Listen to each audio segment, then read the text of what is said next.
Hello दोस्तों, मैं विक्रांत आपका आपके YouTube channel study with Vikrant में स्वागत करता हूं। और दोस्तों, आज हम देखेंगे टेट और सीटेट में जो क्वेश्चन आते हैं, जैसे बाल विकास और शिक्षा शास्त्र से संबंधित। दोस्तों, हमने यहां पर 20 क्वेश्चन लिया है और 20 क्वेश्चन को आपको बढ़िया से देख करके एग्ज़ाम हॉल में जाना है। और दोस्तों, ये 20 क्वेश्चन इंपॉर्टेंट क्वेश्चन है बाल विकास और शिक्षा शास्त्र से, CDP से, चाइल्ड डेवलपमेंट एंड एजुकेशन से। तो दोस्तों, शुरू करते हैं पहला क्वेश्चन। और दोस्तों, पहला क्वेश्चन है, विकास कभी न समाप्त होने वाली प्रक्रिया है, यह विचार किससे संबंधित है। विकास कभी न समाप्त होने वाली प्रक्रिया है, यह विचार किससे संबंधित है। तो दोस्तों, इसमें आपका एक ऊट है कि अंतः संबंध का सिद्धांत, और बी है निरंतरता का सिद्धांत, और सी है एकीकरण का सिद्धांत, डी है अंतः क्रिया का सिद्धांत। तो दोस्तों, आपको इसमें राइट आंसर मानना है बी, निरंतरता का सिद्धांत। विकास दोस्तों हमेशा चलती रहती है, कभी समाप्त नहीं होने वाली प्रक्रिया होती है। अर्थात हम कह सकते हैं कि विकास कभी समाप्त न होने वाली प्रक्रिया है, अर्थात हमेशा एवं सतत होने वाली, चलने वाली प्रक्रिया है। अब दोस्तों, दूसरा क्वेश्चन देखते हैं। दूसरा क्वेश्चन है, प्राथमिक स्तर पर एक शिक्षक में निम्न में से किसे महत्वपूर्ण विशेषता मानना चाहिए। दोस्तों, ए है पढ़ने की उत्सुकता, और बी है धैर्य एवं दृढ़ता, सी है शिक्षण पद्धतियों और विषयों के ज्ञान में दक्षता, और डी है मानक विषय में पढ़ने में दक्षता। तो दोस्तों, इसमें आपका राइट आंसर है बी, धैर्य एवं दृढ़ता। प्राथमिक स्तर पर एक शिक्षक में धैर्य एवं दृढ़ता की महत्वपूर्ण विशेषता होनी चाहिए। अब दोस्तों, हम आते हैं तीसरे क्वेश्चन पर, और तीसरा क्वेश्चन है, वह अवस्था जब बच्चा तार्किक रूप से वस्तुओं व घटनाओं के विषय में चिंतन प्रारंभ करता है। तो दोस्तों, पहली है, ए है संवेदी प्रेरक अवस्था, और बी है औपचारिक संक्रियात्मक अवस्था, और सी है पूर्व संक्रियात्मक अवस्था, और डी है मूर्त संक्रियात्मक अवस्था। तो दोस्तों, इसमें आपका राइट आंसर है डी, मतलब कि मूर्त संक्रियात्मक अवस्था, मूर्त संक्रियात्मक अवस्था। अब हम देखते हैं चौथा क्वेश्चन। दोस्तों, चौथा क्वेश्चन है, निम्न में से किस अवस्था में बच्चे अपने समवयस्क समूह के सक्रिय सदस्य हो जाते हैं। तो दोस्तों, समवयस्क समूह के सक्रिय सदस्य हो जाते हैं, हम देखते हैं। ए है किशोरावस्था, प्रौढ़ावस्था, पूर्व बाल्यावस्था, डी है बाल्यावस्था। ए है किशोरावस्था, बी है प्रौढ़ावस्था, सी है पूर्व बाल्यावस्था, डी है बाल्यावस्था। तो दोस्तों, चौथे में आपका राइट आंसर है ए, मतलब कि किशोरावस्था। किशोरावस्था में बच्चे समूह में सक्रिय हो जाते हैं, समूह समूह के सक्रिय सदस्य हो जाते हैं। पांचवा क्वेश्चन है, निम्न कक्षाओं में शिक्षण की खेल विधि आधारित है। शिक्षण की खेल विधि आधारित है। अब हम देखते हैं इसमें। पहला है शारीरिक शिक्षा कार्यक्रमों के सिद्धांत पर, शिक्षण की विधियों के सिद्धांत पर। सी है विकास एवं वृद्धि के मनोवैज्ञानिक सिद्धांत पर। तो डी है शिक्षण के सामाजिक सिद्धांतों पर। तो दोस्तों, आपका इसमें राइट आंसर है सी, मतलब विकास एवं वृद्धि के मनोवैज्ञानिक सिद्धांत पर आधारित है। विकास एवं वृद्धि के सिद्धांत पर आधारित है शिक्षण की खेल विधि भावना आधारित। अब हम आते हैं दोस्तों छठा क्वेश्चन है, बच्चों के संज्ञानात्मक विकास को सबसे अच्छे तरीके से कहाँ परिभाषित किया जा सकता है। बच्चों के संज्ञानात्मक कॉग्निटिव डेवलपमेंट, दोस्तों संज्ञानात्मक विकास को सबसे अच्छे तरीके से कहाँ परिभाषित किया जा सकता है। खेल के मैदान में, या विद्यालय एवं कक्षा में, सी है गृह में, डी है ऑडिटोरियम में। तो दोस्तों इसमें आपका राइट आंसर है बी, विद्यालय एवं गृह में बच्चों के संज्ञानात्मक विकास को सबसे अच्छे तरीके से परिभाषित किया जा सकता है। तो दोस्तों आपको इन क्वेश्चन को हमेशा बार बार देखना है ताकि आपको याद हो जाए। दोस्तों आपको यह बहुत ज़रूरी है कि आप इसे ध्यान रखें, क्योंकि परीक्षाओं में पूछा जाता है तो आप कंफ्यूज हो जाते हैं कि क्या कैसे है, इसलिए आपको ध्यान से देखना है। सातवां क्वेश्चन है निम्न में से कौन पियाजे के अनुसार बौद्धिक विकास का निर्धारक तत्व नहीं है। निम्न में से कौन पियाजे के, तो दोस्तों जॉन पियाजे जो हैं मनोवैज्ञानिक, पियाजे के अनुसार बौद्धिक विकास का निर्धारक तत्व नहीं है। यहाँ पर नहीं पूछ रहा है, तो इसमें ए है सामाजिक संचरण, बी है अनुभव, सी है समतलीकरण, तो दोस्तों डी है इनमें से कोई नहीं, नॉन ऑफ दिस। तो इसमें हमें आपको देखना है कि जो इसमें राइट आंसर है वो है ए, मतलब सामाजिक संचरण। तो पियाजे के अनुसार बौद्धिक विकास का निर्धारक तत्व नहीं है सामाजिक संचरण। अब हम आते हैं 8वें क्वेश्चन पर। 8वां क्वेश्चन है बालकों की सोच अमूर्तता की अपेक्षा मूर्त अनुभवों एवं प्रत्ययों से होती है, यह अवस्था है। तो दोस्तों 7 से 12 वर्ष, 12 से वयस्क तक और 2 से 7 वर्ष तक, जन्म से 2 वर्ष तक। दोस्तों जो सोच और अमूर्तता और इसमें अवस्था होती है वह होती है 7 से 12 वर्ष तक। तो दोस्तों इसमें 7 से 12 वर्ष तक होती है अमूर्तता की अपेक्षा मूर्त अनुभवों एवं प्रत्ययों की अवस्था। 9वां क्वेश्चन है मैकडूगल। तो दोस्तों एक जो मनोवैज्ञानिक है उनका मनोवैज्ञानिक मैकडूगल हैं। मैकडूगल के अनुसार मूल प्रवृत्ति जिज्ञासा का संबंध किस वेग से है, कौन से संवेग से है। तो दोस्तों भय, घृणा एवं आश्चर्य, और डी है भूख। ए है भय, घृणा, आश्चर्य, भूख। तो दोस्तों इसमें आपका राइट आंसर है सी, आश्चर्य है। मैकडूगल के अनुसार मूल प्रवृत्ति जिज्ञासा का संबंध आश्चर्य से होता है। संबंध संवेग किस संवेग से है, आश्चर्य संवेग से है। 10वां क्वेश्चन है दोस्तों खिलौने की आयु कहा जाता है। खिलौने की आयु कहा जाता है। तो दोस्तों खिलौने की आयु किसे कहा जाता है, हम देखते हैं पूर्व बाल्यावस्था को या उत्तर बाल्यावस्था को और शैशवावस्था को, या इस सभी को खिलौने की आयु कहा जाता है।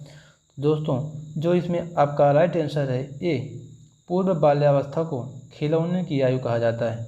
तो दोस्तों पूर्व बाल्यावस्था को खिलौने की आयु कहा जाता है। खिलौने की आयु किसे कहा जाता है, पूर्व बाल्यावस्था को। दोस्तों इन सभी प्रश्नों को हमने जो लिया है वह दोस्तों सभी इम्पोर्टेंट प्रश्न हैं, परीक्षाओं में जो पूछे गए हैं उन्हें ही हमने लिया है। दोस्तों अगर हम पूर्व बाल्यावस्था की आपको एज बताएं, उम्र बताएं, तो एक रॉस हैं, रॉस जिसका नाम है, जिस मनोवैज्ञानिक का नाम रॉस है, रॉस। दोस्तों इनके अनुसार अगर हम देखें तो जो पूर्व बाल्यावस्था की आयु होती है वह होती है 3 से 6 वर्ष तक, 3 ईयर से 6 ईयर तक। अगर हम उत्तर बाल्यावस्था की उम्र देखें तो उत्तर बाल्यावस्था की उम्र इनके अनुसार 6 से 12 है। तो दोस्तों पूर्व बाल्यावस्था की आयु 3 से 6 वर्ष तक है रॉस के अनुसार, और उत्तर बाल्यावस्था की जो आयु है वह है 6 से 12 वर्ष तक। और दोस्तों और हम अगर किसी का देखें तो और एक हैं जिनका नाम है हॉरलॉक। दोस्तों हॉरलॉक साइकोलॉजी हैं, हॉरलॉक। दोस्तों हॉरलॉक के अनुसार पूर्व बाल्यावस्था की जो आयु है वह तीसरे वर्ष से लेकर 6 वर्ष तक। तो दोस्तों सेम है। और उत्तर बाल्यावस्था की देखें तो उत्तर बाल्यावस्था की उम्र है 7 वर्ष से 12 वर्ष तक। दोस्तों यहाँ पर डिफरेंस हो जाता है, जबकि रॉस के अनुसार होता है 3 से 6 पूर्व बाल्यावस्था और 6 से 12 होता है, लेकिन यहाँ पर 1 वर्ष का अंतर कर देते हैं हार्लॉक, तो दोस्तों हार्लॉक में अंतर हो जाता है। तो दोस्तों इस प्रकार से हम देखें तो देख सकते हैं, और हम देखते हैं आगे। और अगर दोस्तों शैशवां अवस्था की देखें तो शैशवां अवस्था की हम कह सकते हैं 1 से 3 ईयर तक,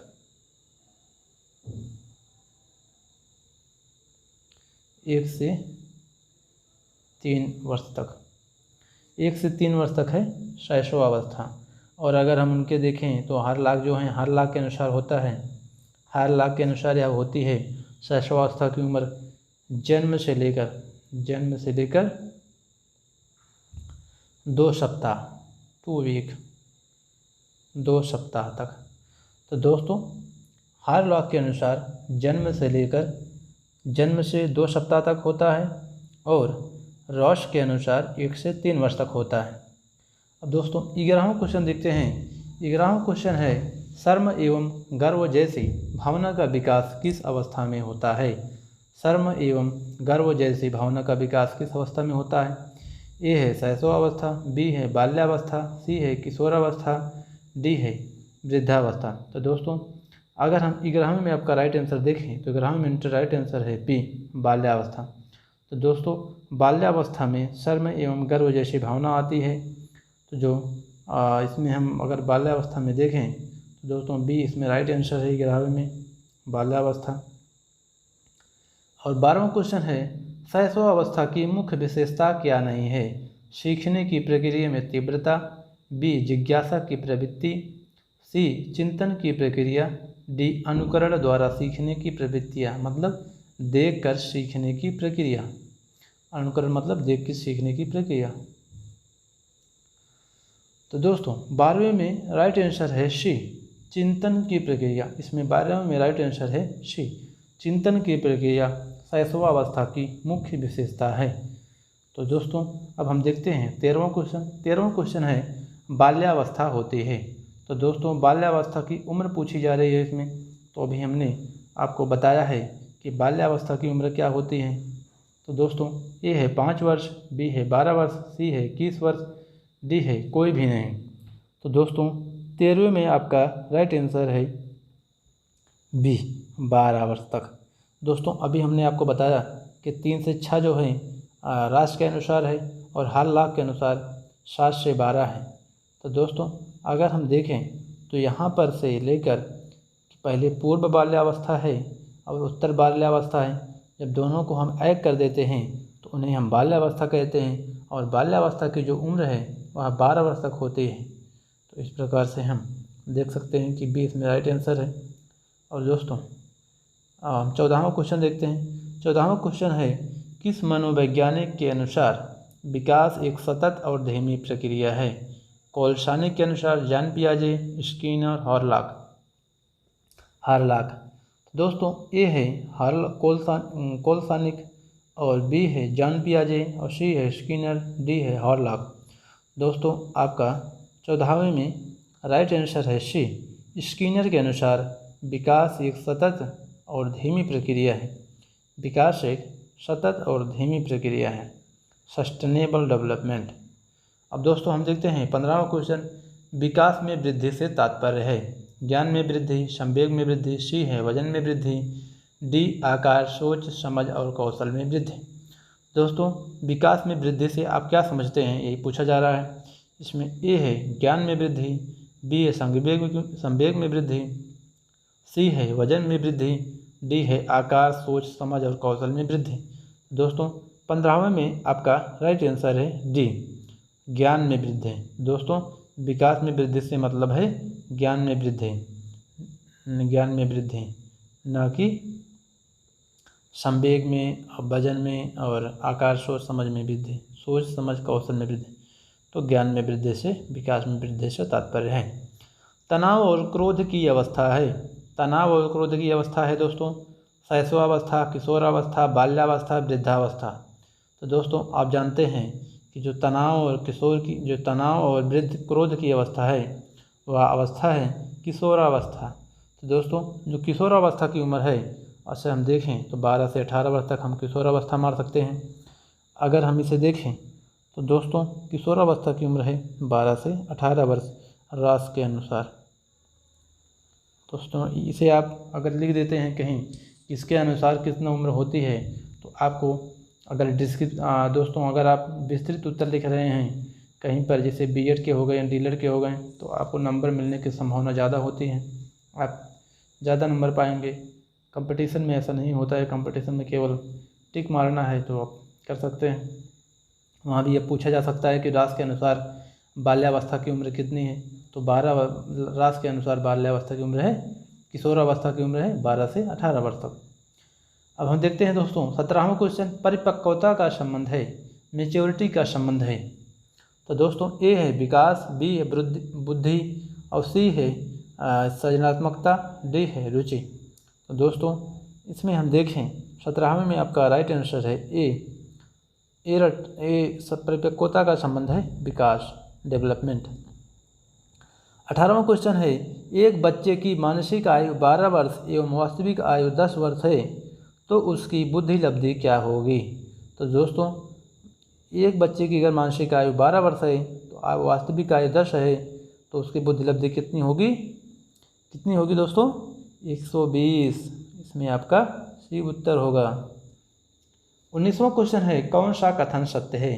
दोस्तों अब इसमें हम देखते हैं ए है लड़के अधिक बुद्धिमान होते हैं, बी है लड़कियां अधिक बुद्धिमान होती हैं, सी है बुद्धि का लिंग के साथ संबंध नहीं है, डी है सामान्यतः लड़के लड़कियों से अधिक बुद्धिमान होते हैं।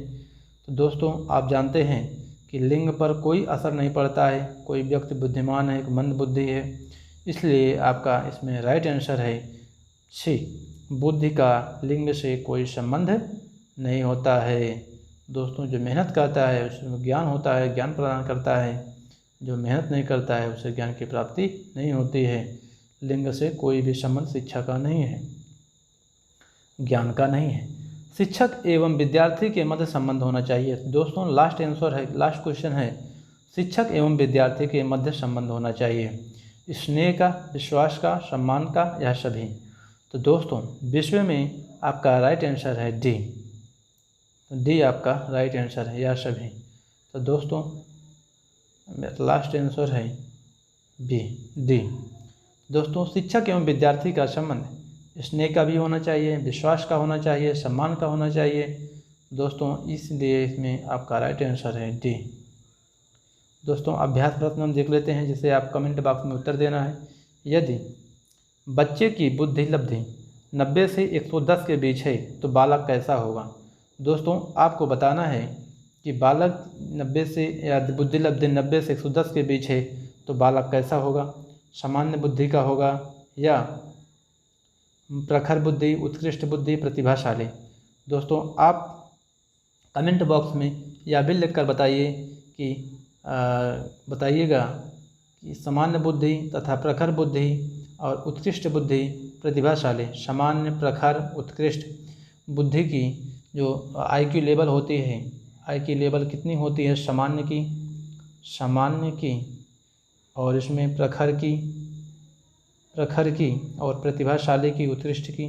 दोस्तों आपको इन सभी का IQ लेवल कितने से कितने होता है, आप जैसे मान लीजिए 1 से 90 के बीच किसकी होती है, इसे बताना है आपको। 1 से लेकर के जितने तक हो आपको बताना है।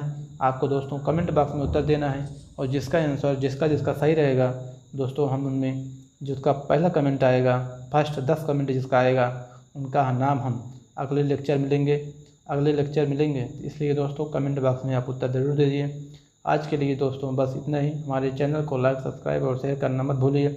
अगर दोस्तों हमारे क्लास यह पसंद आया तो आप हमें इस जैसा क्लास अगर आप दूसरा चाहते हैं तो दोस्तों हमें अवश्य बताएं, हम आपको इसी प्रकार से दूसरी क्लास उपलब्ध करा देंगे। दोस्तों आज के लिए इतना ही, धन्यवाद।